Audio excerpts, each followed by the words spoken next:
अॼु आऊं नाले गफ़ार प्राइमरी स्कूल टीचर अॼु सुबुह जीअं ई ॻोठा नमकोट तरफ़ अची रहियुसि त गुरड़ाबाई वटि वारी जो दड़ो हुजण जे करे साम्हूं तेज़ स्पीड पुलिस मोबाइल अची रही हुई ऐं जंहिंखे मूं बीहण जो इशारो ॾिनो त पुलिस SHO ऐं उन सां गॾु 5-7 कॉन्स्टेबल हुआ पुलिस वारा जे मूं इशारो ॾिनो त हू रोड खां ॿाहिरि जीअं वारी खां निकितुसि त हुननि मूंखे बीहण जो इशारो कयो ऐं बी ऐं SHO सां मुखातिबु थियुसि त मूंखे चई भाउ साइड छो कोन्हे मूं चयो साहिबु तव्हांजी 4 व्हील गाॾी आहे तव्हां हुतां निकिरी सघो था ऐं इन ई ते अञा असां मुखातिबु हुउसि त शमशाद वॾो मुंशी जेको बग़ैर कंहिं सबब जे बग़ैर कंहिं ॻाल्हि मुंहिंजे ॿुधण जे मुंहिंजे वारनि खां झले मूंखे उते गीले मूं ते तशदुद कयो ऐं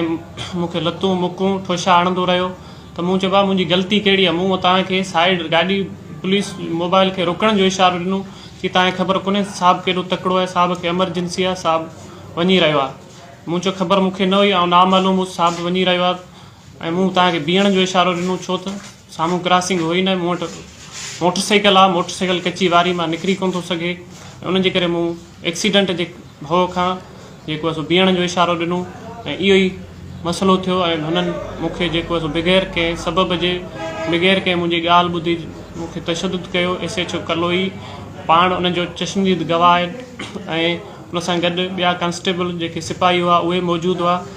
ऐं SSP थरपारकर IG DIG ऐं सिंध जे उस्ताद तंज़ीमनि ऐं जेके बि आला इख़्तियार आहिनि उन्हनि सभिनीनि खां मुतालबो कयां थो ऐं उन्हनि खे अपील करियां थो त हिकु उस्ताद जी ईअं ई ॾींहं ॾिठे सरेआम सरे रोड ते बेइज़ती करणु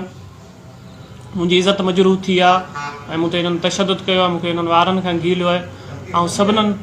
सान्या आवंद सिंध जे शऊर सिविल सोसाइटी सभिनीनि खे अपील करियां थो त कलोई पुलिस ऐं उनजे जेको